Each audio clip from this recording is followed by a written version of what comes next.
Hello बच्चों, कैसे हैं आप लोग। डिफरेंशिएशन स्टार्ट किया था हमने, कुछ लेक्चर्स कर लिए हैं डिफरेंशिएशन के। डिफरेंशिएशन में हमने काफ़ी कुछ सीख लिया। डिफरेंशिएशन मीन्स तोड़ना। अगर एक क्वांटिटी दूसरे पर डिपेंड करती है तो फ्रेगमेंटेशन, चेंज कैलकुलेट करना, इंस्टेंटेनियस चेंज, रूल्स हो गए, ठीक है। एडिशन, सब्ट्रैक्शन, मल्टीप्लाई, डिवाइड हो गया। उसके बाद हमने आउटसाइड इनसाइड मेथड भी देख लिया था। एग्जाम्पल पे अप्लाई करने के बाद आउटसाइड इनसाइड मेथड भी देख लिया था। आज उसी चेन को आगे बढ़ाते हैं, उसी में और चीज़ें सीखते हैं। ये बताओ कि आपने कहा था कि हम लोग एक physical quantity let's suppose y को हम डिफरेंशिएट कर सकते हैं with respect to quantity x, लेकिन कब कर सकते हैं? जबकि y is the function of x, y x पर डिपेंड कर रही हो। अगर एक क्वांटिटी y x का फंक्शन है, x पर डिपेंड कर रही है, x के साथ चेंज हो रही है, तो हम y का change with respect to x, y का change with respect to x calculate करते हैं। This is known as differentiation of y with respect to x। तब करते हैं ना जब y x पर डिपेंड करती हो, और अगर y कांस्टेंट हो तो, जो किसी पर डिपेंड ही नहीं कर रही हो तो ऐसी कंडीशन में कांस्टेंट का डिफरेंशिएशन ज़ीरो। ये बातें हम कर चुके हैं। तो आज मुझे इसी चेन में एक बात और बताओ कि अगर हम लोग ऐसा ना लिखकर यूँ लिखें इसको कि y x का फंक्शन तो नहीं है, y is the function of any quantity like u। कोई भी क्वांटिटी ले लेते हैं, जैसे हमने u नाम दे दिया, बट ये जो क्वांटिटी है ना u, this is the function of x। ऐसा कह दिया मैंने, y x का फंक्शन नहीं है, y एक और क्वांटिटी का फंक्शन है और वो क्वांटिटी x का फंक्शन है। तो क्या ऐसे में हम y का x के रिस्पेक्ट में डिफरेंशिएशन कर सकते हैं क्या हम कह सकते हैं कि अगर y is the function of x और डिफरेंशिएट कर दो, या ज़ीरो आंसर आएगा? चलो इस चीज़ को हम थोड़ा अलग तरीके से समझते हैं। देखो एक चेन जैसा बन रहा है। मैंने स्टार्टिंग में 2-3 बार चेन नाम लिया ही इस रीज़न से कि मुझे पता था कि आगे कोई चेन बनने वाली है। y u पर डिपेंड कर रहा है, u x पर डिपेंड कर रही है, तो एक तरह से चेन बन रही है। तो क्या y x का फंक्शन है क्या y x को रिस्पेक्ट में डिफरेंशिएट हो सकता है क्या? एक प्रैक्टिकल एग्जाम्पल से स्टार्ट करो इस बात को। मुझे ये बताओ कि अगर मैं ऐसा कहीं कह दूं कि एक गर्ल है A, दूसरी है B, तीसरी है C। मैं एक चेन बनाने की प्रैक्टिकली कोशिश कर रही हूँ तुम्हारे साथ। 3 गर्ल्स हैं A B C। A की फ्रेंड है B और B की फ्रेंड है C। A की फ्रेंड B है और B की फ्रेंड C है। A और C फ्रेंड्स नहीं है, A की B की C। एक दिन हुआ ऐसा जी, B की बर्थडे पार्टी हुई। उस B की बर्थडे पार्टी में वो किस किस को बुलाएगा तुम सोचो। क्या वो A को बुलाएगा? बिल्कुल, क्योंकि फ्रेंड है। क्या वो C को बुलाएगा? हाँ जी बिल्कुल, क्योंकि वो भी फ्रेंड है। तो क्या B की बर्थडे पार्टी में A C सब प्रेजेंट होंगे ना? अब A वहाँ C से मिलेगा कि नहीं मिलेगा? मिलेगा, बातें भी करेगा, पार्टी भी इंजॉय करेगा। तो कभी फ्यूचर में अगर हमने ये पूछा, A से जाके पूछा, क्या आप C को जानते हो? आप C के बारे में कुछ बता सकते हो? आप C से किसी तरह से रिलेटेड हो? तो क्या है देगा ये आंसर? बिल्कुल रिलेटेड हो जी, मैं C को जानता हूँ। C इस तरह की दिखती थी, गर्ल फ्रेंड्स हैं आपस में, गर्ल हैं तीनों, तो C ऐसी दिखती थी, या C इस तरह से बात करती थी, पार्टी में ऐसे उसने एंजॉय किया। C के बारे में वो काफ़ी कुछ बता सकता है, इनडायरेक्टली ही सही। A C को जानता ही तो है, इनडायरेक्टली सही, A C को जानता तो है। तो चेन बनी ना, A नोन है B का, B नोन है C का, तो अल्टीमेटली A और C एक दूसरे के नोन हुए। This is known as chain. तो अब डिफरेंशिएशन में भी हम जो सीखने जा रहे हैं वो इसी चेन को सीखने जा रहे हैं, इसलिए हम नाम क्या देंगे? Chain rule. इसी चेन को सीखने जा रहे हैं तो हम लोग नाम क्या देंगे इसको? Chain rule. जैसा कि मैंने अभी 2 मिनट पहले लिखा था, y किसका फंक्शन है? सपोज y किसी क्वांटिटी का फंक्शन है, u मतलब y उस क्वांटिटी पर डिपेंड कर रहा है, और u क्या है? वो भी फंक्शन है किसी अदर क्वांटिटी की, जैसे x। तो आपसे पूछा गया था क्या हम y को x के रिस्पेक्ट में डिफरेंशिएट कर सकते हैं क्या? तो आपका आंसर आएगा yes, because y is the function of u and u is the function of x। Ultimately y x पर डिपेंड कर गया, जैसे a c पर डिपेंड कर गया था, जैसे a c को जानती थी वो फ्रेंड्स वाली पार्टी के अंदर। ठीक है, इसका मतलब y is the function of x है, इनडायरेक्टली सही पर है। इसको बोलते हैं चेन रूल। क्लियर हुई मेरी बात? तो अब आप कैसे डिफरेंशिएट करोगे? y को x के रिस्पेक्ट में डिफरेंशिएट करोगे कैसे, जबकि y तो डायरेक्टली x पे डिपेंड ही नहीं कर रहा? तो आओ थोड़े से जुगाड़ लगाते हैं, इसको बोलते हैं इंडियन जुगाड़। थोड़ा सा इंडियन जुगाड़ लगाते हैं हम लोग। ये बताओ y किस पे डिपेंड कर रहा है? आपने कहा u पर, दैट्स वाई हम डायरेक्टली किसको डिफरेंशिएट कर सकते हैं? y को with respect to u। y is the function of u, we can differentiate y with respect to u. Okay, now u is the function of x, so we can differentiate u with respect to x. Depend कर रहा है ना, depend कर रहा है तो change निकाल दे, यही तो सीख रहे हैं पहले दिन से डिफरेंशिएशन में। u को x के रिस्पेक्ट में डिफरेंशिएट कर लिया। क्वेश्चन क्या पूछा था, क्वेश्चन पूछा था dy by d x, y का x के रिस्पेक्ट में डिफरेंशिएशन।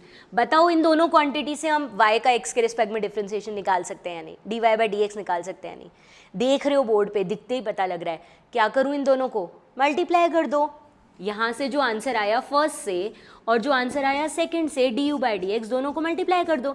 मल्टीप्लाई करते ही आपके पास d y by d x आ जाएगा। ये काटा मैंने गलत है, काटते नहीं है, बट हाँ फाइनली रिजल्ट में डी यू रहेगा ही नहीं, d y by d x answer आ जाएगा। क्या ये रूल समझ आया? इस रूल को रिपीट करवाओ ताकि मैं तुमसे क्वेश्चंस करवा सकूं। ये रूल कुछ ऐसा है, अगर एक क्वांटिटी सेकंड पर डिपेंड कर रही है, सेकंड थर्ड पर डिपेंड कर रही है, लाइक वाई यू पर यू एक्स पर, तो we can differentiate y with respect to x. कैसे? y का u के रिस्पेक्ट में डिफरेंशिएशन, डिपेंडेंस जिस पर है उसके रिस्पेक्ट में डिफरेंशिएशन, u का x पर, क्योंकि x पर डिपेंड कर रही है इसलिए डिफरेंशिएशन। ठीक है, दोनों को मल्टीप्लाई किया तो y का x के रिस्पेक्ट में आ गया। आया या नहीं आया? ऐसे तो कितनी क्वांटिटियों कर सकते हैं। मतलब पहले इसका एक एग्जाम्पल करते हैं, फिर मतलब समझ के और क्वांटिटीज़ पर जाएंगे। ठीक है, पहले एक एग्जाम्पल कर लेते हैं। लेट्स सपोज हमें कोई क्वेश्चन यूँ दे रखा है, y is equals to 3u square plus u। ये क्वांटिटी दे रखी है। आप बताओ y u पर डिपेंड कर रही है? बिल्कुल कर रही है जी। और एक क्वांटिटी दे रखी है u is equals to x square plus 2, ये u x पर डिपेंड कर रहा है। अब कोई मेरे से क्वेश्चन पूछ रहा है कि calculate dy by d x, y का x के रिस्पेक्ट में डिफरेंशिएट करो। क्या करें बताओ? y is the function of u, u is the function of x। करवाओ देखिए, डायरेक्टली तो u का फंक्शन है तो सिर्फ किसके रिस्पेक्ट में डिफरेंशिएशन होगा? u। करवाओ, 3 बाहर, u स्क्वायर का 2u, जनरल रूल्स। हाँ, u का differentiation du by d you 1।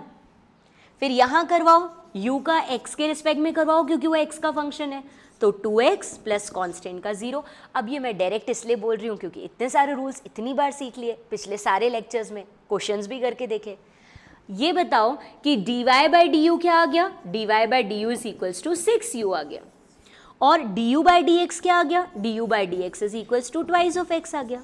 ठीक है, और कोई हमसे पूछ रहा है कि what is dy by d x, तो आप इन दोनों को मल्टीप्लाई करो, du कट जाएगा, answer 6u into 2x which is equals to 12ux। ये आंसर है dy बाई डी एक्स का। क्लियर हुआ क्या? तो इतनी आराम से हम लोग, अगर y u पर u x पर डिपेंड कर रहा था, दोनों को अलग अलग डिफरेंशिएट कर लिया, जिस पे डिपेंड कर रहा है उसके रिस्पेक्ट में डिफरेंशिएट कर लिया। डिफरेंशिएट करने के बाद क्या किया? dy बाई डी एक्स पूछा था तो इन दोनों को मल्टीप्लाई किया। वो मुझे देखने से पता लग रहा है कि मल्टीप्लाई से du कट के dy बाई डी एक्स आ जाएगा। आ गया answer. This is chain rule, starting है ये चेन रूल की।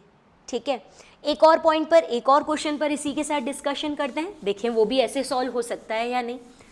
लेट्स सपोज हमारे पास एक क्वांटिटी दे रखी है y is equals to a t square. ठीक है, ये भी क्वेश्चन नहीं है। एक और क्वांटिटी दे रखी है which is x is equals to a t की पावर 4, ऐसा दे दिया। अब बताओ क्या हम लोग y का x के रिस्पेक्ट में डिफरेंशिएशन कर सकते हैं या नहीं? y is equals to a t square और x is equals to a t की पावर 4। अगेन y भी t पर डिपेंड कर रहा है, x भी t पर डिपेंड कर रहा है। वैसी चेन नहीं बनी, बट y भी t पर डिपेंड कर रहा है, x भी t पर कर रहा है ना, तो एक तरह से ये दोनों एक दूसरे पर भी तो कर रहे हैं जब दोनों सेम चीज़ पर डिपेंड कर रहे हैं। अरे a भी c का फ्रेंड है और b भी c का फ्रेंड है, तो अल्टीमेटली a b तो आपस में रिलेटेड है ही ना। तो आ जाओ डिफ्रेंसिएशन करवाओ। कैसे करवाऊँ बताओ, तुम बताओ। सबसे पहले डायरेक्ट वाला करो, फिर मल्टीप्लाई वगैरह देखते रहेंगे। y किस पे डिपेंड कर रहा है डायरेक्टली? हाँ, ए कुछ नहीं दिया है तो कांस्टेंट है। y डायरेक्टली किस पे डिपेंड कर रहा है? t पर। Good, dy by dt t पर कर रहा है ना, इसलिए t के रिस्पेक्ट में डिफरेंशिएशन। क्या हुआ? a बाहर, t स्क्वायर का 2t। और यहाँ x डायरेक्टली किस पर डिपेंड कर रहा है? हाँ, a कांस्टेंट है, सही बोल रहे हो, t पर। तो x का t के रिस्पेक्ट में डिफरेंशिएशन कर लो। क्या आएगा? a बाहर, t की पावर 4 का 4, t की पावर 3। ले, ये भी आ गया। अब क्या करूं? dy बाई डी एक्स चाहिए, dy by d x multiply करूं क्या? नहीं आएगा। क्या करने से आएगा? मल्टीप्लाई करने से तो dy इंटू डी एक्स हो जाएगा। आप डिवाइड कर दो, dy बाई डी टी था और नीचे क्या था? dx बाई डी टी, दोनों का डिवाइड कर लो, 2at upon of 4at cube. करा इसका डिवीजन, करते ही आपका dt हट जाएगा, ये a कटा, एक t गया, ये 2 से 2 गया, तो यहाँ आपका रह गया 1/2, एक t कैंसिल हो गया तो t स्क्वायर आ गया। ठीक है, ये आंसर आया है और ये आंसर आया किसका है? dy बाई डी एक्स का। ये dy बाई डी एक्स का आंसर आया कि तुमसे खुद देख लो dt dt तो कैंसिल हुआ। तो अगर कोई भी चीज़ एक पर डिपेंड कर रही है दूसरी चीज़ भी उसी पर डिपेंड कर रही है तो हम दोनों को आपस में रिलेट करके चेन रूल से dy बाई डी एक्स निकाल सकते हैं। पहले जिस पे डिपेंडेंस है उसके रिस्पेक्ट में टाइम के रिस्पेक्ट में डिफ्रेंसिएशन, इसका भी टाइम के रिस्पेक्ट में dy बाई डी एक्स निकालना था, दोनों को डिवाइड कर दिया, dy बाई डी एक्स आ गया। ये क्वेश्चन समझ आ रहे हैं? ऐसे क्वेश्चन तुम्हारी प्रैक्टिस शीट में खूब होंगे, ऐसे तुम्हें 2 साल करने के लिए बहुत सारे मिलेंगे। एक और करके देखें ताकि हमें क्लियर हो जाए कि हाँ हमें चेन रूल समझ आ रहा है। आओ और करते हैं इस पे एग्जाम्पल। देखो एक क्वेश्चन है हमारे सामने, जैसे हमने लिखा y is equals to sine theta और x is equals to b cos theta. ऐसे कुछ भी वैल्यू लिख रही हूँ, यहाँ भी लिख देती हूँ a साइन थीटा और b cos theta. a b कुछ नहीं गिवन है तो कांस्टेंट है, थीटा चेंज होगा तो y चेंज होगा, थीटा चेंज होगा तो x चेंज होगा। यानी y और x दोनों किस पे डिपेंड कर रहे हैं? थीटा पर। दोनों एक ही कॉमन चीज़ पे डिपेंड कर रहे हैं, यानी दोनों एक दूसरे से रिलेटेड है। तो क्या हम dy by d x calculate कर सकते हैं? बिल्कुल कर सकते हैं जी। कैसे करें बताओ? हाँ, डायरेक्ट डिपेंडेंस देखो। सबसे पहले y डायरेक्टली किस पर डिपेंड कर रहा है? थीटा पर। तो क्या करेंगे? dy by D theta, a बाहर, साइन थीटा का डिफ्रेंसिएशन बोलो बच्चों, साइन का कॉस, ठीक है। ऐसे ही यहाँ x किस पे डिपेंड कर रहा है? अगेन ए बी कॉन्स्टेंट है तो थीटा पर। तो x का किसके रिस्पेक्ट में डिफ्रेंसिएशन होगा? थीटा के रिस्पेक्ट में। b बाहर निकाल दो, कॉस का डिफ्रेंसिएशन माइनस साइन। याद है, तुम लोगों को अच्छे से याद है फॉर्मूलेस। तो y का भी हो गया, x का भी हो गया, हमें dy बाई डी एक्स चाहिए। वापस बताओ क्या करूँ? मल्टीप्लाई डिवाइड, मल्टीप्लाई डिवाइड, हाँ डिवाइड, ठीक है। dy बाई डी एक्स निकालना है तो जो ये दोनों क्वांटिटीज़ हैं इन दोनों को हम क्या कर देते हैं? डिवाइड। तो यहाँ हो गया a cos थीटा और यहाँ पर हो गया हमारा b minus b sine theta. Divide कर दिया दोनों को, थीटा थीटा गया, आ जाएगा dy बाई डी एक्स। क्या आएगा आंसर बताओ? Minus a by b, cos by sine क्या होता है? Cot theta. Cos by sine क्या होता है? Cot theta. आ गया कॉट थीटा सामने, ठीक है, क्लियर हुआ। तो ये सब एग्जाम्पल किसके चल रहे हैं? चेन के। क्या चेन 3 ही स्टेप की बन सकती है? क्या a का फ्रेंड b और b का c ही हो सकता है, या d e f और भी हो सकते हैं? अरे चेन तो कितनी बड़ी बन सकती है ना। चेन वाला गेम खेला है क्या बचपन में? अरे एक पकड़ता है दूसरे को, दूसरा तीसरे को, चौथे को, पांचवे को, कई की चेन बनती है। सिमिलरली बताओ y is the function of u, u is the function of x। क्या यहीं रुक जाएगी कहानी या और भी लंबी चल सकती है? जितनी चाहो चेन तो उतनी लंबी बना सकते हैं, ठीक है। तो चलो एक लंबी सी चेन और बना के देख लेते हैं। इस चेन में कुछ ऐसा दे दें तो y is the function of u and u is the function of v, v is the function of w and w is the function of x। ऐसे चेन बन जाए तो इससे भी बड़ी बना लो ना। क्या है? y u पर, u v पर, v w पर, w x पर, एंड सो ऑन डिपेंड कर रहा है। अब इनडायरेक्टली y x पर डिपेंड किया तो फिर क्वेश्चन क्या पूछेगा? Differentiate y with respect to x। फिर से वही पूछेगा क्योंकि इनडायरेक्टली तो y x तक डिपेंडेंस चली गई। क्या करोगे बताओ इसके लिए? क्या करोगे? सबसे पहले क्या करेंगे? y जिस पर डिपेंड कर रहा है उसके रिस्पेक्ट में डिफ्रेंसिएशन करेंगे, यानी dy बाई डी यू। फिर u किस पे डिपेंड कर रहा है? v पर, तो क्या करोगे? du by d v. जिस पे डिपेंड कर रहा है ना उसके साथ डिफ्रेंशिएट कर लो। v किस पे कर रहा है? w पर, dv बाई डी डब्ल्यू। और w किस पे कर रहा है? x पर, तो dw बाई डी एक्स कर दोगे। करोगे ना? ये 4 स्टेप में आपने डिफ्रेंसिएशन कर लिया। अब क्या करूँ?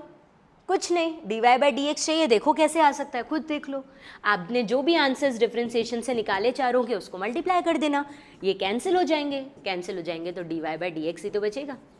तो अब कैसा ही न्यूमेरिकल आ जाए ना, जितनी डिपेंडेंस आ जाए ना, डायरेक्टली जिस पर डिपेंड कर रहा है उसके साथ डिफ्रेंशिएट कर लो, डायरेक्टली जिस पर कर रहा है, फिर मल्टीप्लाई करने से या डिवाइड करने से जैसे भी dy बाई डी एक्स बच रहा है निकाल लो। आपने 3-4 क्वेश्चंस करके देख लिए। क्या आपको ये चेन रूल समझ आया? इन 3-4 क्वेश्चंस में चेन रूल क्लियर हुआ? बढ़ूँ यहाँ से आगे? अभी भी चेन रूल पर ही चलूँगी, एग्जाम्पल्स पर ही, बट इतना क्लियर हो रहा है ना? नहीं हो तो एक बार रिपीट करके देख लेना। डन? आ जाओ। देखो बच्चों, अब क्या करते हैं, हम एक एग्जाम्पल लेते हैं प्रैक्टिकल लाइफ का। जैसे एक्सेलरेशन और वेलोसिटी का एग्जाम्पल लेते हैं, ठीक है। आपको ये याद है कि acceleration is equals to velocity पर डिपेंडेंस के फॉर्म में निकाल सकते हैं। Acceleration is equals to d by d t करते थे। वेलोसिटी का टाइम के रिस्पेक्ट में डिफ्रेंशिएशन कर लेते थे तो क्या आ जाता था हमारे पास? एक्सेलरेशन आता था ना। इसी पॉइंट पर बेस्ड एक क्वेश्चन कर रहे हैं। सपोज हमारे पास वेलोसिटी गिवन है 5t स्क्वायर प्लस 7t, ये वेलोसिटी दे रखी है, और किसी ने कहा जी एक्सेलरेशन कैलकुलेट करो। 5t स्क्वायर प्लस 7t दे रखा और किसी ने कहा जी एक्सेलरेशन कैलकुलेट करो, क्या करोगे बताओ इसके लिए? हाँ simply a is equals to d v by d t और फटाफट से ये 10t और प्लस का 7, ये तो नॉर्मल सा डिफ्रेंसिएशन आ गया आप, ठीक है। लेकिन यही क्वेश्चन में चेंज करके मैं दे देती v is equals to 5x square plus 7x। Velocity time के पर रिलेशन नहीं दे रखा है, 7 के साथ x के साथ रिलेटेड दे रखी है। Velocity is the function of x। अब निकालो एक्सेलरेशन, क्या करोगे बताओ? अब एक्सेलरेशन क्या करोगे बोलो?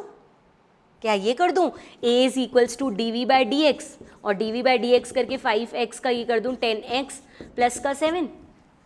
अरे वेलोसिटी अपॉन x थोड़ी एक्सेलरेशन होता है, वेलोसिटी अपॉन टाइम एक्सेलरेशन होता है ना। तो ये मेथड राइट है या रॉन्ग है? रॉन्ग है, गलत है पूरी तरह से। क्या करना चाहिए मुझे यहाँ पर? ये गलत मेथड है, आपको इसको सही करना चाहिए। आपको पता है acceleration is equals to d v by d t होता है। ये भी चेन रूल लग रहा है यहाँ पे। चेन रूल कैसे लग रहा है कि वेलोसिटी टाइम का फंक्शन डायरेक्टली नहीं है, वेलोसिटी डिस्टेंस का फंक्शन है और मोशन करते टाइम तो हम पहले दिन से ही पढ़ रहे हैं डिस्टेंस खुद टाइम का फंक्शन है। इस एग्जाम्पल में वेलोसिटी डिस्टेंस का फंक्शन है, ध्यान से देखो इस एग्जाम्पल को। वेलोसिटी डिस्टेंस का फंक्शन है और डिस्टेंस खुद किसका फंक्शन है? टाइम का। तो बन गई ना चेन। कैसे बनाए इसको चेंज? बोले हमें एक्सेलरेशन तो d v by d t चाहिए, आप तो कह रहे हो वेलोसिटी एक्स पर डिपेंड कर रही है। तो जब भी वेलोसिटी किसी और चीज़ पे डिपेंड कर रही है ना, आप उस चीज़ को इंट्रोड्यूस कर दो। यहाँ पर एक्स पे कर रही है, D x by d x से मल्टीप्लाई कर दो। देखो मैं नई बात बता रही हूँ, तुमने इससे पहले नहीं सुनी है, तो फिर अभी थोड़ी देर बाद तुम्हें कन्फ्यूजन आ जाएगा, फिर ग्रुप में मेरे से मैसेजेस पे पूछोगे। इसलिए एक बार फिर से ध्यान से सुन लो मैंने क्या कहा। एक्सेलरेशन का फॉर्मूला क्या होता है? D v by d t, जबकि वेलोसिटी यहाँ किस पे डिपेंड कर रही है? एक्स पर। तो इस फॉर्मूले में तो एक्स है ही नहीं, तो क्या करें? तो d v by d x मत कर देना, डी एक्स को इंट्रोड्यूस करो। कैसे करें? D x by d x यानी 1 से मल्टीप्लाई करो। 1 ही तो हुआ, 1 से मल्टीप्लीकेशन से तो कोई चेंज ही नहीं आता। इसमें एक्सेलरेशन पे कोई फ़र्क पड़ा या नहीं पड़ा वो देख लो सबसे पहले, तो आगे तो बाद में करेंगे।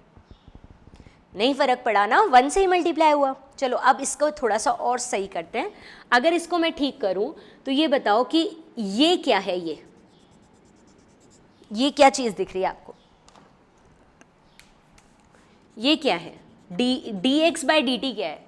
D x by d T क्या होता है? वेलोसिटी। तो एक्सेलरेशन इज इक्वल्स टू, ये बन गया वेलोसिटी और पीछे बन गया d v by d x. ये बन गया वेलोसिटी और पीछे बन गया d v by d x. ये एक्सेलरेशन का फॉर्मूला आ गया। यानी कि जब एक्सेलरेशन, रिपीट, जब एक्सेलरेशन और जब वेलोसिटी टाइम पर डिपेंड करती है, वेलोसिटी टाइम पर डिपेंड करती है, आप सीधे d v by d t कर दो, एक्सेलरेशन आ जाएगा। लेकिन अगर वेलोसिटी एक्स पर डिपेंड कर रही है तो एक्सेलरेशन निकालने के लिए आपको d x by d t यानी velocity into d v by d x करना चाहिए, velocity into d v by d x करना चाहिए। ठीक है, सॉल्व कराऊँ अब इस क्वेश्चन को? आ जाओ सॉल्व कर लेते हैं। देखो इसका आंसर अब क्या बनना चाहिए?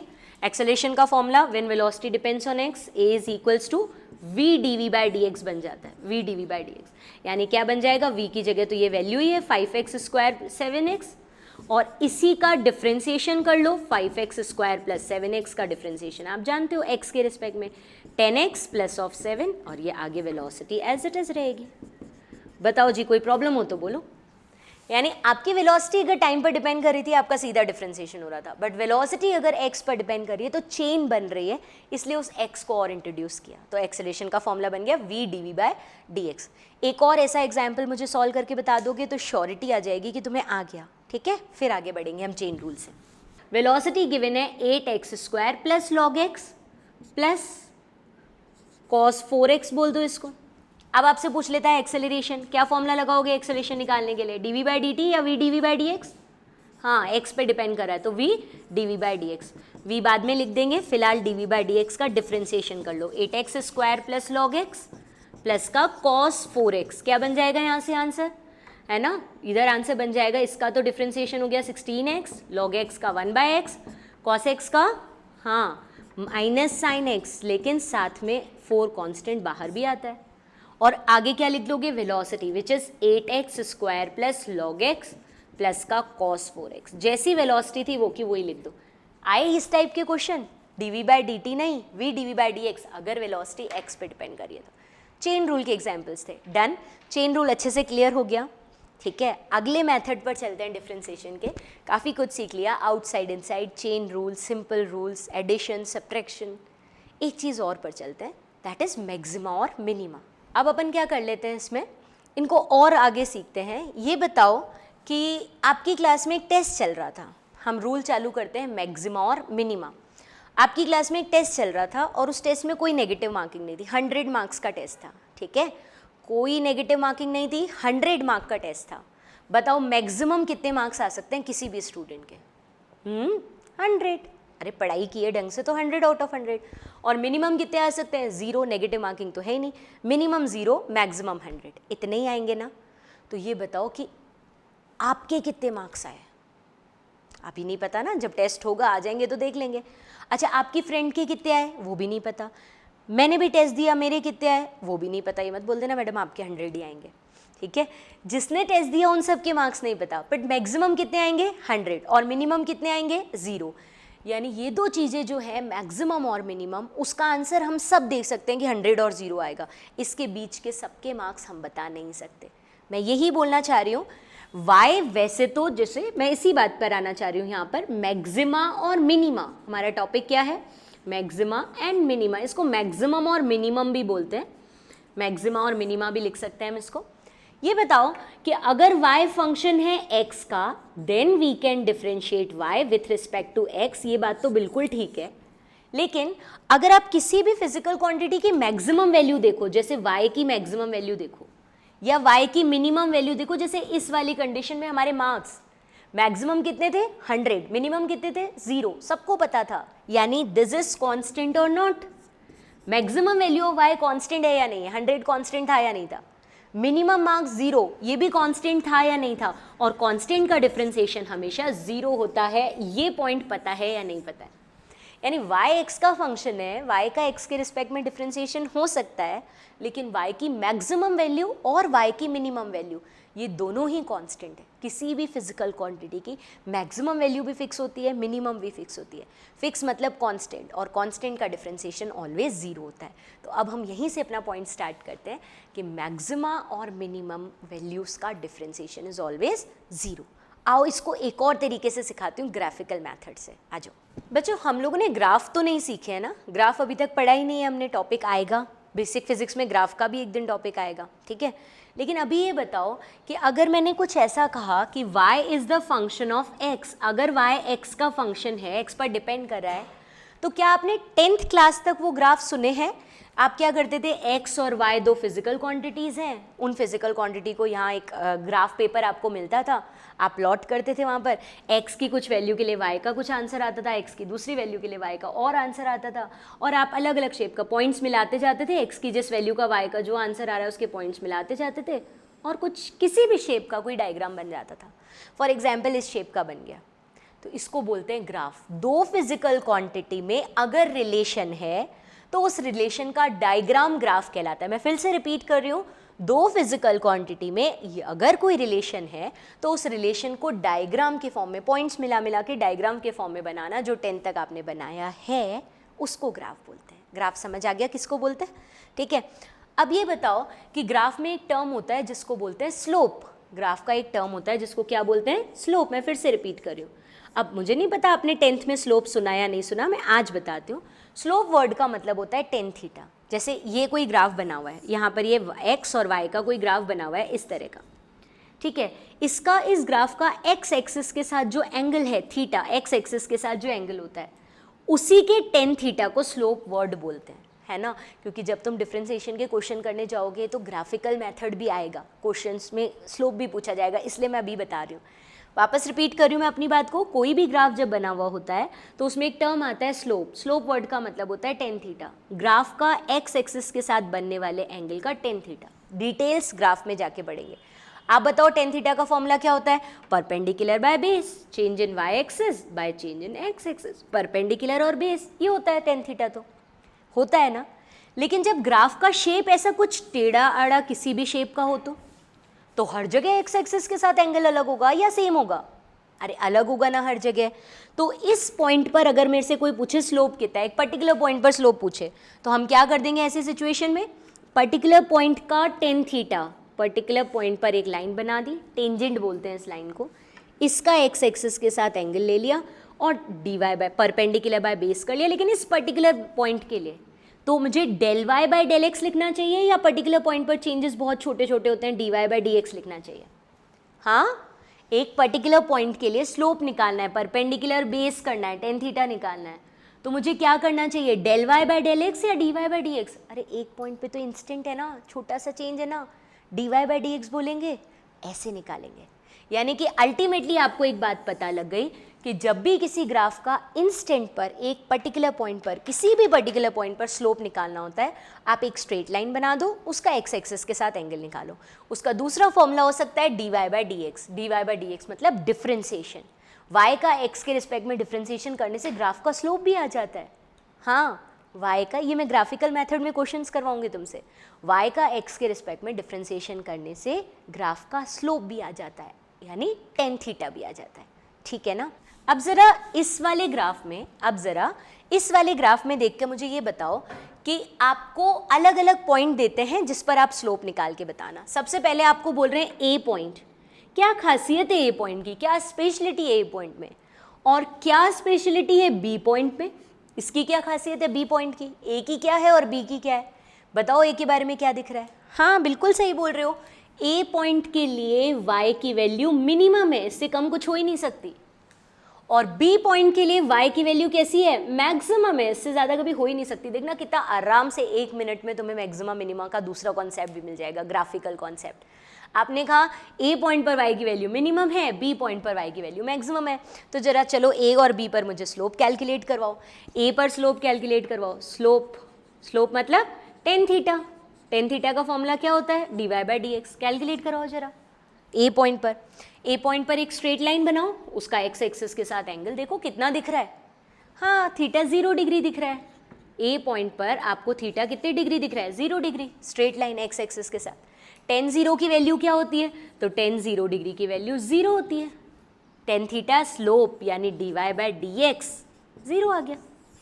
आपने तो कहा स्लोप मतलब परपेंडिकुलर बाय बेस, यानी टेन थीटा यानी dy बाय dx, तो ए पॉइंट के लिए कितना आया, बोले ए पॉइंट का एक्स एक्सिस के साथ एंगल 0 है, तो dy बाय dx 0। तो जहां पर y की वैल्यू मिनिमम थी, मैं फिर से रिपीट कर रही हूं, जहां पर y की वैल्यू मिनिमम थी वहां पर dy बाय dx 0 आया है, और जहां पर y की वैल्यू मैक्सिमम है, आ जाओ बी पॉइंट के लिए। बी पॉइंट पर थीटा कितना दिख रहा है बच्चों, अगेन स्ट्रेट लाइन बनाओ, एक्स एक्सिस के साथ एंगल देखो, फिर से 0 डिग्री दिख रहा है, फिर से टेन 0 की वैल्यू 0 ही है, टेन 0 डिग्री इसकी वैल्यू 0, यानी फिर से स्लोप dy बाय dx 0 है। यहाँ पर भी टेन थीटा कितना है, 0 डिग्री, और यहाँ पर y की मैक्सिमम वैल्यू यानी dy बाय dx डिफ्रेंसिएशन फिर से कितना है, 0, लेकिन बी पॉइंट पर y की वैल्यू क्या थी, मैक्सिमम, तो मैक्सिमम का भी x के रिस्पेक्ट में डिफ्रेंसिएशन 0 आया, मिनिमम का भी x के रिस्पेक्ट में डिफ्रेंसिएशन 0, मैक्सिमम का भी 0। बच्चों दो तरह से ये चीज़ सीखी हमने कहा था मिनिमम और मैक्सिमम आर कॉन्स्टेंट्स, ठीक है, 100 मार्क्स 0 मार्क्स कांस्टेंट है, दोनों का डिफरेंशिएशन 0 होगा। अब मैंने दूसरी तरह से कह दी इस बात को, मैंने कहा स्लोप देखोगे मिनिमम और मैक्सिमम पर, दोनों जगह स्लोप यानी dy बाय dx यानी टेन थीटा 0 है, तो दोनों ही सिचुएशन से एक बात क्लियर होती है, for maxima and for minima differentiation of physical quantity 0, maximum और मिनिमम में दोनों में डिफरेंशिएशन 0 होता है। फिर तुम्हारे दिमाग में क्या कन्फ्यूजन आएगा ये सोचो, बोले मैम मैक्सिमम का डिफरेंशिएशन भी 0 और y की मिनिमम वैल्यू का डिफरेंशिएशन भी 0, दोनों का 0, फिर हम दोनों को डिफरेंशिएट कैसे करें, कौन सा मैक्सिमम था और कौन सा मिनिमम था ये कैसे पता लगाए, आओ करते हैं, इसको भी पता लगाते हैं। बच्चों इस ग्राफ में ये पता करो, ये ग्राफ दे रखा है, ये पता करो कि आपने मुझसे कहा एट ए पॉइंट जो कि आपका y की मिनिमम वैल्यू वाला पॉइंट था, वहाँ पर dy बाय dx यानी डिफरेंशिएशन 0 आया था, y का x के रिस्पेक्ट में स्लोप 0 आया था। तो यहाँ ये देख के बताओ कि x के साथ y का चेंज इस पर्टिकुलर पॉइंट पर तो 0 है, इसके अगले इंस्टेंट पर क्या है, अगले ही क्षण क्या है, अगले ही इंस्टेंट पर क्या है, तो बोले अगले इंस्टेंट पे तो y फिर से बढ़ रहा है, अगले ही इंस्टेंट पे तो y फिर से बढ़ रहा है, तो जहाँ पर y की मिनिमम वैल्यू है वहाँ पर y का x के रिस्पेक्ट में डिफरेंशिएशन यानी चेंज 0 आया, स्लोप 0 आया, अगले ही इंस्टेंट का मतलब होता है y का डबल डिफरेंशिएशन, दूसरी बार और x के रिस्पेक्ट में differentiation, d square y by dx square लिखते हैं, y तो एक ही बार, एक ही y का 2 बार डिफरेंशिएशन हो रहा है, किसके 2 बार, किसके रिस्पेक्ट में x, इसलिए x का स्क्वायर लिखते हैं, d square y by d x square, मैंने पहले भी सिखाया है ये एक्सेलरेशन के टाइम भी, है ना। y का फिर से x के रिस्पेक्ट में डिफ्रेंसिएशन करें तो अब y x के साथ इंक्रीज हो रहा है, इंक्रीज हो रहा है तो इसका चेंज कैसा आएगा, पॉजिटिव या नेगेटिव, पॉजिटिव, यानी पॉजिटिव का मतलब ग्रेटर देन जीरो। बात समझ आई, पॉजिटिव का मतलब ग्रेटर देन जीरो। मैं फिर से रिपीट कर रही हूँ मेरी बात को। मैंने कहा कि हमने ए पॉइंट पर देखा y की वैल्यू कैसी थी, मिनिमम, x एक्सिस के साथ एंगल कितना था, जीरो, यानी स्लोप जीरो, यानी dy by d x zero. लेकिन अगले इंस्टेंट पर y का क्या हुआ, बोले y इंक्रीज हुआ, यानी y का फिर से x के साथ डिफ्रेंसिएशन देखे तो इंक्रीज, इंक्रीज मतलब चेंज कैसा आएगा, पॉजिटिव, बढ़ गया ना, तो चेंज कैसा आएगा, पॉजिटिव, चेंज पॉजिटिव आने का मतलब ग्रेटर देन जीरो। तो single differentiation of y is zero and double differentiation of y is positive greater than zero अगर y मिनिमम है तो। और ये चीज़ मुझे y की मैक्सिमम वैल्यू के लिए भी बता दो। बी पॉइंट पर आ जाओ, y की कैसी वैल्यू है यहाँ पर, मैक्सिमम। फर्स्ट टाइम डिफ्रेंसिएशन यानी स्लोप कितना है, जीरो, x एक्सिस के साथ एंगल कितना है, जीरो। सेकेंड टाइम डिफ्रेंसिएशन करो, सेकेंड टाइम डिफ्रेंशिएट करके बता दो, d square y by d x square करके। तो बोले पहले तो कांस्टेंट था चेंज जीरो, लेकिन अगली बार फिर x बढ़ने के साथ y का चेंज देखा तो y कम हो रहा है कि बढ़ रहा है, कम हो रहा है कि बढ़ रहा है, अब y कम हो रहा है, यानी उसका चेंज कैसा आएगा, नेगेटिव। नेगेटिव चेंज कहने का मतलब लेस देन टू जीरो। आप बोलो d square y by d x square का चेंज नेगेटिव आया यानी जीरो से कम आया। समझ आई क्या मेरी बातें? एक बार इसको कंक्लूड करते हैं पूरा एक साथ देखकर कि हमने बोला क्या है, फिर हम समझ पाएंगे। कंक्लूजन ये था कि y is the function of x, इसीलिए y का x के रिस्पेक्ट में डिफरेंशिएशन हो सकता है क्योंकि y x का फंक्शन है। लेकिन अगर y की मैक्सिमम वैल्यू पर जाओ या y की मिनिमम वैल्यू पर जाओ, दोनों ही कांस्टेंट है तो दोनों का ही x के रिस्पेक्ट में या किसी के भी रिस्पेक्ट में डिफरेंशिएशन क्या आएगा, जीरो। तो मैक्सिमम का और मिनिमम का दोनों का डिफरेंशिएशन x के साथ जीरो आता है। लेकिन डबली डिफरेंशिएट करें, डी स्क्वायर वाई करें और डी एक्स स्क्वायर करें, मैक्सिमम वाले का दूसरी बार डिफरेंशिएट करें, तो दिमाग में क्लियर रखो, कोई चीज़ मैक्सिमम है तो उसके बाद कम ही तो होगी, तो उसका सेकेंड टाइम चेंज कम होना मतलब नेगेटिव चेंज, तो इसका चेंज कैसा आएगा, नेगेटिव। नेगेटिव को आप और क्या बोल सकते हो, it is less than zero. और अगर y की वैल्यू मैक्सिमम है और उसका दूसरी बार y की वैल्यू मिनिमम है और उसका दूसरी बार फिर डिफरेंशिएशन करें, तो जो वैल्यू मिनिमम है उसका डबल डिफरेंशिएशन दूसरी बार डिफरेंशिएशन कर रहे हो तो क्या होगा, बोले मिनिमम से तो अब बढ़ेगी, बढ़ेगी मतलब चेंज कैसा आएगा, पॉजिटिव। और पॉजिटिव चेंज का मतलब हम क्या कह सकते हैं, ग्रेटर देन जीरो। ये चेंज कैसा आएगा, ग्रेटर देन जीरो। तो सिंगल डिफरेंशिएशन तो दोनों का जीरो होता है, लेकिन एक और बार डिफरेंशिएट करने पर अगर क्वांटिटी नेगेटिव आ गई मतलब वो मैक्सिमम y था, और दूसरी बार और डिफरेंशिएट करने पर क्वांटिटी पॉजिटिव आ गई यानी ग्रेटर देन जीरो आ गई, इसका मतलब वो y की वैल्यू मिनिमम थी। मेरी बात समझ आई? मिनिमम मैक्सिमम दोनों का डिफरेंशिएशन जीरो होता है, मिनिमम मैक्सिमा दोनों का डिफरेंशिएशन जीरो होता है, लेकिन second differentiation of maxima less than zero यानी negative, second differentiation of minima greater than zero यानी पॉजिटिव, क्योंकि मिनिमम वाली क्वांटिटी अब तो बढ़ेगी ही ना, तो उसका चेंज पॉजिटिव ही आएगा। ठीक है, इस पे क्वेश्चंस कर लेते हैं एक दो ताकि और क्लियर हो जाए। अब ना मैक्सिमा और मिनिमा के दो प्रैक्टिकल एग्जांपल्स करके देख लेते हैं तो हमें पता लगे कि हाँ उनका डिफरेंशिएशन जीरो ही होता है। देखो सपोज अपने हाथ में कोई बॉल है और बॉल को हम ऊपर थ्रो करते हैं। अब 10th तक इतना तो सुना ही होगा या ना भी 10th तक पढ़ा हो, सब जानते हैं जब हम बॉल को ऊपर थ्रो करते हैं तो बॉल की स्पीड कम कम कम होती जाती है और फाइनली बॉल एक इंस्टेंट पर रुकती है, फिर रिपीट होकर वापस नीचे आती है विथ सर्टन स्पीड, नीचे आने लग जाती है, यानी बॉल एक मैक्सिमम हाइट तक गई उसके बाद नीचे आने लग गई। ठीक है, अब वो हाइट कैसे आई, उसका रिलेशन कैसे आया, इक्वेशन क्या है, वो सब हमारा मैकेनिक्स वाले चैप्टर का टॉपिक है। अभी तो मैं सीधा बोलती हूँ, सपोज आपको एक इक्वेशन दे रखी है, height h is equals to u t minus half of g t square, मतलब आपकी बॉल टाइम के साथ किस हाइट पर होगी, जैसे आपने टाइम जीरो रखा तो हाइट जीरो, फिर टाइम बढ़ता जा रहा है, बॉल ऊपर जा रही है ऊपर जा रही है, और टाइम पर और ऊपर जा रही है, किसी टाइम पर हाईएस्ट पॉइंट पर है, फिर टाइम पर नीचे आ रही है। ये जो रिलेशन है ये डेराइव करना तो हम अपने मोशन वाले चैप्टर्स में सीखेंगे। फिलहाल तो सीधी सी बात ये है कि हमें क्वेश्चन में ये इक्वेशन दे रखी है। अब हमसे क्वेश्चन ये पूछता है वो टाइम कैलकुलेट करो, क्वेश्चन बता रही हूँ मैं, calculate that time eight which height becomes maximum. वो टाइम कैलकुलेट करो जहां पर हाइट कैसी हो जाए, मैक्सिमम। तो क्या घंटी बजेगी, देखो अब तो हमारी घंटियाँ बजनी चाहिए कानों में। जैसे ही मैक्सिमम मिनिमम आए ना, घंटी क्या बजेगी, और ये डिफ्रेंसिएशन ज़ीरो। आज के बाद 2 साल जब तक फिजिक्स पढ़ोगे, जब जब कानों में घंटी बजे ना, मैक्सिमा मिनिमा, तो डिफ्रेंसिएशन ज़ीरो कर देना। देखो कराओ, एच मैक्सिमम बोल रहा है, तो इस एच का जैसे वैल्यू मैक्सिमम होगी तो आपको डिफ्रेंसिएशन ज़ीरो करना है। अब मैं किसके रिस्पेक्ट में डिफ्रेंशिएट करूं, एच के सामने तो यू भी लिखा है, टी, हाफ, जी, टी सब लिखा है। अब इन सब के मतलब वही है जो तुम 10 तक जानते हो।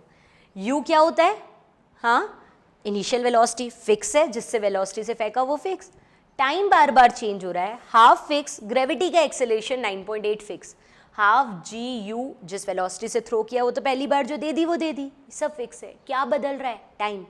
वेरिएबल के साथ डिफ्रेंशिएट करते हैं या कांस्टेंट के साथ करते हैं, वेरिएबल, एक्स वाई दोनों वेरिएबल थे ना, तो आप इस एच का टाइम वेरिएबल के साथ डिफ्रेंशिएट करके ज़ीरो कर दो, क्योंकि आपको कहा है जहाँ पर एच मैक्सिमम हो वो वाला टाइम निकालो।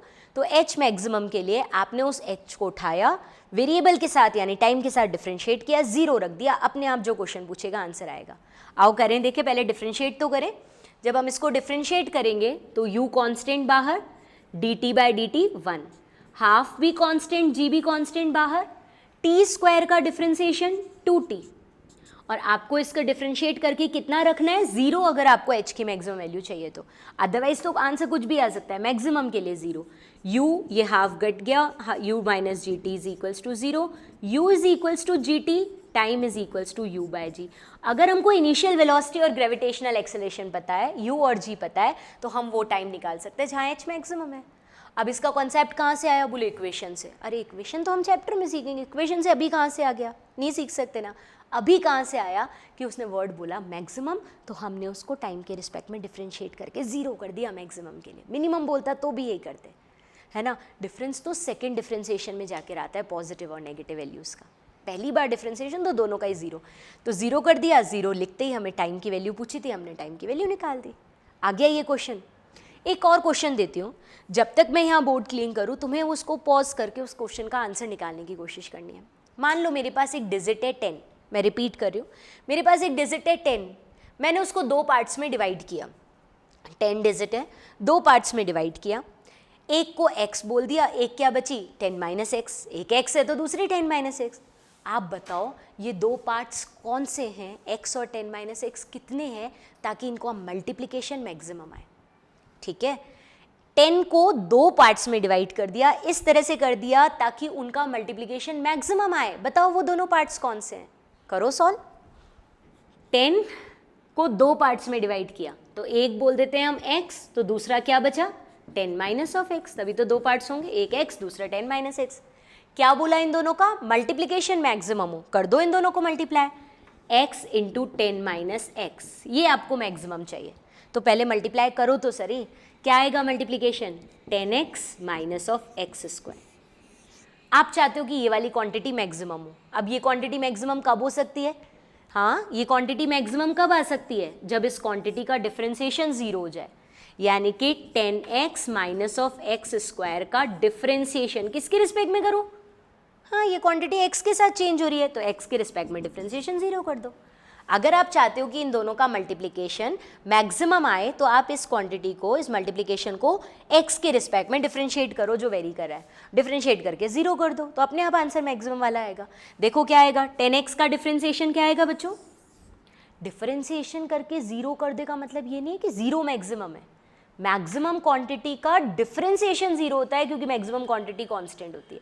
आओ डिफरेंशिएट करें, 10x का क्या आएगा 10 बाहर, dx by dx 1, x square का क्या आएगा 2x इज इक्वल्स टू 0, यानी 10 इज इक्वल्स टू 2x, यानी x इज इक्वल्स टू 5। जब x 5 आ गई तो दूसरी क्वांटिटी भी क्या बची 10 माइनस 5 इज 5। तो अगर आप 5 के दो टुकड़ों में तोड़ोगे ना, 5 तोड़ोगे ना, तो उनका मल्टीप्लिकेशन मैक्सिमम आएगा। 5 इंटू 5 क्या होता है 25, 5 इंटू 5 क्या होता है 25।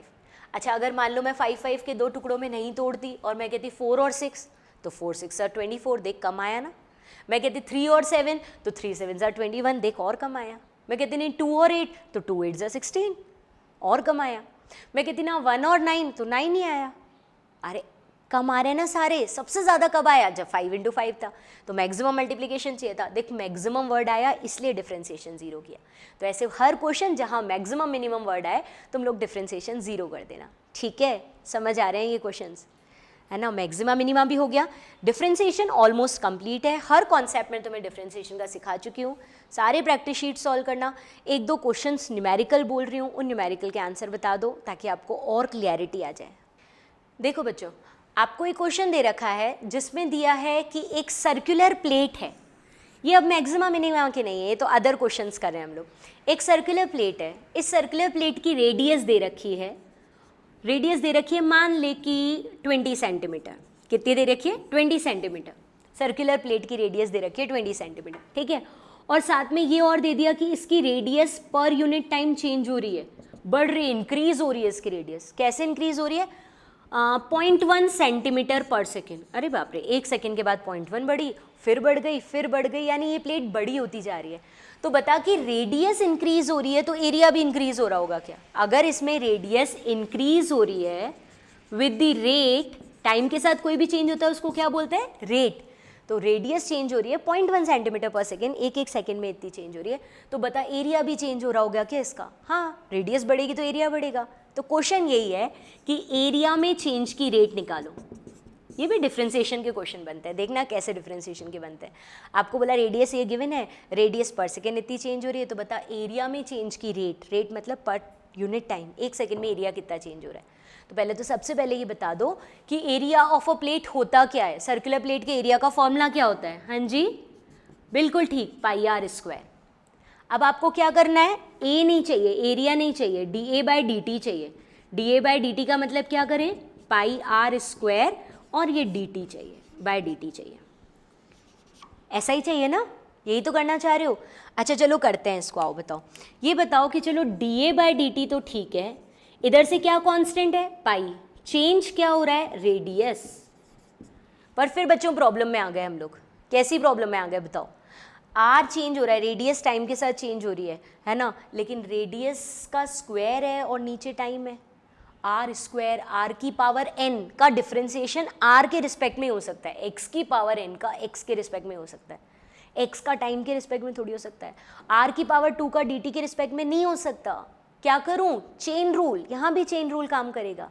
अरे वही वाला चेन रूल, जब आप किससे मल्टीप्लाई करते थे, बोले ये r पे डिपेंड कर रहा है, तो आप dr/dr से मल्टीप्लाई कर दो। एक नया तरह का क्वेश्चन सीख रहे हैं, ध्यान से देखना, आप किससे मल्टीप्लाई कर दो, क्योंकि ये r का स्क्वायर है ना, तो आप r के साथ ही इसमें चेंज निकालो, यानी dr/dr एक तरह से 1 से मल्टीप्लाई, r को इंट्रोड्यूस कर रहे हैं, r के स्क्वायर है तो उसी के रिस्पेक्ट में डिफ्रेंशिएट हो सकता है, जैसे इंट्रोड्यूस किया dr/dr 1 है, ठीक है, 1 से मल्टीप्लाई करने से कुछ चेंज तो नहीं होता, पर हमें फ़ायदा ज़रूर मिल जाता है, और ये बेनिफिट, ये फ़ायदा ये मिलता है हम लोगों को कि हम ये कह सकते हैं कि dA/dt एरिया का टाइम के साथ चेंज, पाई d, यहाँ क्या बचा अपना, ये तो अपना रह गया dr/dt, और ये क्या हो गया, r² का dr के रिस्पेक्ट में डिफ्रेंसिएशन, r² का dr के रिस्पेक्ट में डिफ्रेंसिएशन, तो r² का डिफ्रेंसिएशन क्या करोगे, 2r, r² का करोगे तो 2 आगे, r की पावर 1, ठीक है, ध्यान से देख लेना इसको, यानी एरिया का change with respect to time का आंसर हमारे पास आ गया, पाई की वैल्यू लग देना,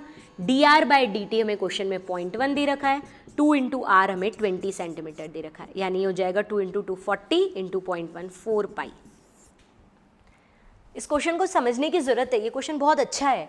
इस क्वेश्चन में आपको एरिया का चेंज पूछा था, जबकि रेडियस का चेंज और रेडियस गिवन थी, आपने फॉर्मूला लगाया πr², इसका चेंज निकालना तो टाइम के साथ चेंज निकालना था, रेट निकालनी थी, d/dt कर दिया, किया, पाई को बाहर निकाल दिया, लेकिन अब आपका dr²/dt बना, r² का तो r के रिस्पेक्ट में डिफ्रेंसिएशन हो सकता है, तो चेन रूल के अकॉर्डिंग आपने dr को इंट्रोड्यूस करवाया, dr/dr 1 से मल्टीप्लाई किया, ठीक है, तो r² का dr के रिस्पेक्ट में डिफ्रेंसिएशन 2r हो गया, बचा क्या पीछे, dr/dt, उसको लिख दिया, तो आपको पाई पता है, dr/dt क्वेश्चन में 0.1 दिया था टाइम के साथ चेंज रेडियस का, और 2r, r की जगह 20 लिख के आंसर निकाल दिया।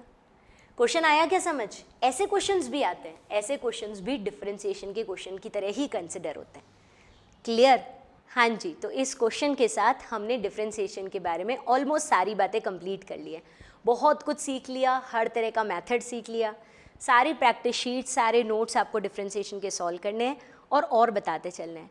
लेकिन एक बात दिमाग में हमेशा रखना कि हर चीज़ का उल्टा भी पॉसिबल होता है। अगर आप हथौड़ा लेकर किसी को तोड़ सकते हो तो आप फेविक्विक लेके या फेविक्विक लेकर जोड़ भी सकते हो, है ना। हथौड़ा लेकर तोड़ सकते हो तो फेविक्विक लेकर जोड़ भी सकते हो। तो हमारा डिफरेंशिएशन यानी हथौड़े के बाद अगला टॉपिक आएगा जोड़ना, फेविक्विक यूज़ करना यानी इंटीग्रेशन। तो नेक्स्ट लेक्चर हम वहीं से स्टार्ट करेंगे, पर पहले आपके सारे डाउट्स क्लियर करके पूरा सॉल्व करके फिर इंटीग्रेशन पर जाएंगे। ठीक है, ओके, थैंक यू।